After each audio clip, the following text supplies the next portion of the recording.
Hello friend, welcome to Samriddhi classes. Friends, आज के इस वीडियो में हम लोग देखेंगे antimanic drugs means mood stabilising drug. तो मूड स्टेबलाइजिंग क्या होते हैं, पहले इसको हम लोग समझेंगे, फिर बाद में आगे देखेंगे कौन सी ड्रग यूज की जाती है। होता है कि ऐसे ड्रग जो बाईपोलर डिसऑर्डर में जो मूड स्विंग को क्या करते हैं, ट्रीट करते हैं, ऐसे ड्रग को बोलते हैं एंटीमाइनिक ड्रग। और आपका क्या बोलेंगे इसे, मूड स्टेबलाइजिंग ड्रग। मीन्स क्या होता है कि जब आपका बाईपोलर डिसऑर्डर होता है जिसमें मैनिया भी होती है, उसको इसमें क्या होता है, हमारा जो ब्रेन है, सेंसीनेस है, वो क्या हो जाता है, स्विंग कर जाता है। ठीक है, नॉर्मल कंडीशन में नहीं होता, स्विंग कर जाता है। ऐसे स्विंग को ठीक करने के लिए, ट्रीट करने के लिए जो ड्रग हम यूज करते हैं उसे बोलते हैं एंटीमाइनिक और मूड स्टेबलाइजिंग ड्रग बोलते हैं।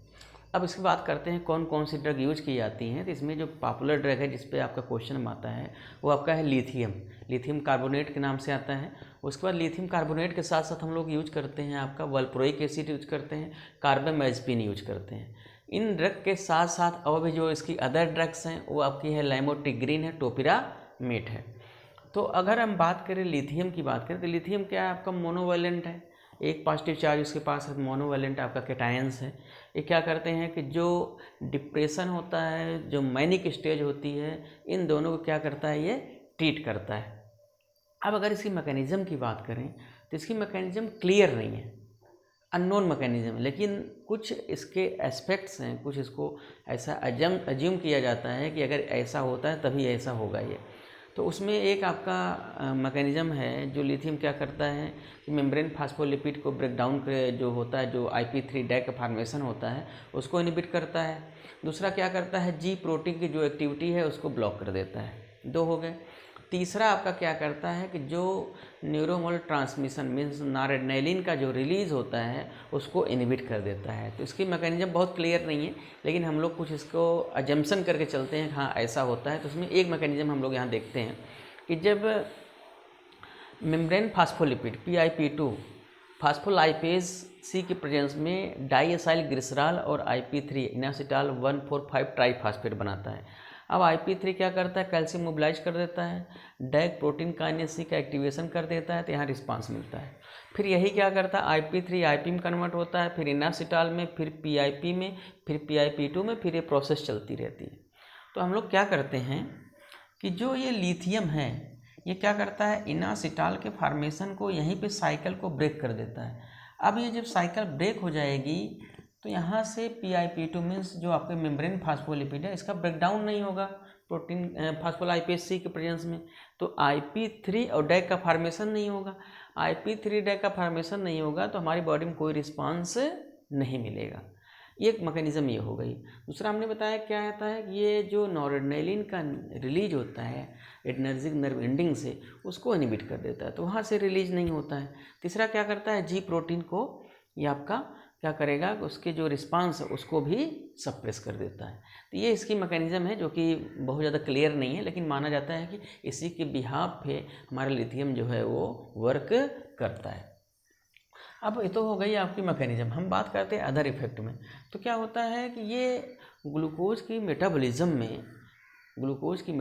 में ये क्या करता है, एक इंसुलिन लाइक एक्शन शो करता है। देखिए, it has some insulin like action on glucose metabolism.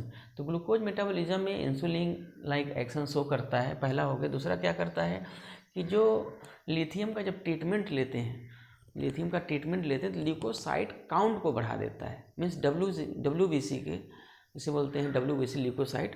तो यहाँ पे ल्यूकोसाइट के काउंट को बढ़ा देता है। तो ये इसके अदर इफेक्ट हैं बॉडी में। अब हम बात करते हैं इसके इंट्रैक्शन की बात करें तो इंट्रैक्शन में क्या है कि टेट्रासाइक्लिन हो गया, इंडोमिथाइसिन हो गया, AC इनहिबिटर हो गया।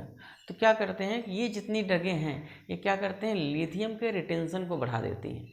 एक्चुअली में क्या होता है कि अभी हम लोग बात करेंगे फार्माकोकाइनेटिक्स, तो वहाँ डिस्कस करेंगे। तो अभी यहाँ पर हम लोग ये देखते हैं टेट्रासाइक्लिन इंडोमिथाइसिन AC इनहिबिटर काज लिथियम रिटेंशन। दूसरा क्या है कि लिथियम जो है वो नॉरएड्रेनालिन की जो प्रेशर इफेक्ट है उसको, देखिए प्रेशर इफेक्ट को कम कर देता है। लिथियम नॉरएड्रेनालिन के प्रेशर इफेक्ट को कम कर देता है। अब तीसरा क्या है कि जो लिथियम है वो क्या करता है कि इन्हांस कर देता है कि इंसुलिन इंड्यूस्ड हाइपोग्लाइसेमिया। तो जो आपका इंसुलिन इंड्यूस्ड हाइपोग्लाइसेमिया होती है उसको लिथियम क्या करता है, इन्हांस कर देता है। अब यूजेस की बात करें तो यूजेस क्या करता है, एक्यूट मैनिक एपिसोड में यूज किया जाता है, या जो बाइपोलर डिसऑर्डर होता है उसकी प्रोफाइलैक्सिस में यूज किया जाता है। अब हमको काइनेटिक की बात करें तो न तो ये ड्रग क्या होती है, ना तो ये आपका मेटाबॉलिज्म होगी, ना इसकी प्लाज्मा प्रोटीन बाइंडिंग होती। एज सच कंडीशन में क्या होता है, ये आपकी बॉडी से एक्सक्रीट करता है, कहाँ से, किडनी से। तो ये क्या है, आपका एक मोनोवैलेंट केटायन है। तो जैसे आपका सोडियम का रीएब्जॉर्प्शन होने, फिल्ट्रेशन होने के बाद रीएब्जॉर्प्शन होता है, सेम फिनोमेना होता है कि लिथियम भी क्या करता है, वहाँ आने के बाद आपका फिल्ट्रेट में क्या होता है, रीएब्जॉर्ब होता है और वहीं से बॉडी से एक्सक्रीट करता है। ये तो हो गया आपका फार्माकोकाइनेटिक की बात करें। अब इसके अगर हम एडवर्स इफेक्ट की बात करें तो इसमें नोजिया, वोमिटिंग, कॉन्स्टिपेशन, ठीक है, बॉडी ट्रीमर में डेलिरियम, ये सब जितने सिम्टम्स हैं सेंट्रल नर्वस सिस्टम को, वो आपको देखने को मिलेंगे जब हम लोग लिथियम का ट्रीटमेंट लेते हैं। किसके लिए लेते हैं, मूड स्टेबलाइजर के लिए लेते हैं, ठीक है, एंटी मैनिक ड्रग के रूप में लेते हैं। तो एक ये 60 आपका छोटा सा क्वेश्चन आता है इसमें, 60 note on mood stabilising agent और एंटी मैनिक एजेंट पूछ सकता है कि give the 60 note on the lithium carbonate. दोनों क्वेश्चन दो टाइप्स बनेंगे, लेकिन मैटर वही आपका रहेगा कि एंटी मैनिक ड्रग क्या होती है, फिर लिथियम का आएगा, लिथियम का उसकी मैकेनिज्म आपको दोनों में डालना पड़ेगा। डाल देंगे, ड्रग इंटरेक्शन लिख देंगे, एडवर्स इफेक्ट लिख देंगे, तो आपको मार्क्स मिल जाएंगे। अब साथ साथ में कुछ ड्रगें और हैं, जैसे वल्प्रोएट हो गया, कार्बामेज़पिन हो गया, लाइमोटिग्रीन हो गए, टोपिरामेट, ये एंटी एपिलेप्टिक ड्रग्स हैं। तो एंटी एपिलेप्टिक ड्रग में हम लोग ज़्यादा डिस्कस नहीं करेंगे, क्योंकि ऑलरेडी हम लोग इसके मैकेनिज्म के बारे में डिस्कस कर चुके हैं। वल्प्रोइक एसिड हो गई, इथोसक्सेनाइड, जितने भी ड्रगें हैं, कार्बामेज़पिन हो गया, तो वहाँ पे हम लोगों ने वहाँ डिस्कस किया हुआ। तो यहाँ पे सेम मैकेनिज्म कभी चेंज नहीं होगी, एक दूसरे डिजीज़ में जाने के बाद मैकेनिज्म सेम वही रहती है। तो यहाँ क्या होगा, जैसे वल्प्रोएट हो गया, कार्बामेज़पिन हो गया, लाइमोटिग्रीन और टोपिरामेट, ये भी क्या करते हैं, यूज किया जाते हैं मूड स्टेबलाइजिंग एजेंट के। लेकिन सबसे ज़्यादा जो यूज होता है वो लिथियम कार्बोनेट है। इसकी ये फर्स्ट चॉइस की ड्रग है लिथियम कार्बोनेट, जो हम लोग यहाँ क्या करते हैं, मूड स्टेबलाइजिंग एजेंट के लिए यूज करते हैं। तो हमें मूड स्टेबलाइजिंग एजेंट का मतलब ये है कि जो हमारा जो ब्रेन है जो स्विंग कर जाता है, स्विंग मतलब होता है कि जो नॉर्मल कंडीशन है उससे हट जाता है, ठीक है, थोड़ा सा ऊपर हाइपर एक्टिव हो जाता है, तो उसको हमें क्या करना है, उसको स्टेबलाइज करना है, इसे बोलते हैं मूड स्टेबलाइजिंग एजेंट। तो हम लोग यहाँ लिथियम कार्बोनेट लेते हैं। मैकेनिज्म हमने आपको बता दिया, इंट्रैक्शन बता दिया, और आपको बता दिया कि मोनोवायलेंट केटायन होते हैं। ये बाईफेजिक आपका बाइपोलर डिसऑर्डर में यूज किया जाता है। बाइपोलर मतलब होता है कि जहाँ पे आपको क्या होता है, मैनिया भी होता है और डिप्रेशन भी होता है। तो हम लोग यहाँ पे इसको देखते हैं और वही ड्रग दे करके ट्रीट करते हैं। तो ये रहा आपका मूड स्टेबलाइजिंग एजेंट या एंटी मैनिक ड्रग है जो हम लोगों ने यहाँ पे डिस्कस कर लिया है। तो नेक्स्ट वीडियो में हम लोग नए वीडियो के साथ हम लोग मिलेंगे। वो आपका होगा क्या, ओपियोइड्स। इसमें बहुत ज़्यादा नहीं बचे हुए हैं, 2-3 टॉपिक और बचे हैं। सीनस स्टिमुलेंट बचा हुआ है, और उसके बाद आपका कॉग्निटिव इनहांसर बचा हुआ है, और ये आपका आज यहीं पे ख़त्म होता था। हम लोगों ने मोस्टली 90% सीनस को कवर कर लिया है।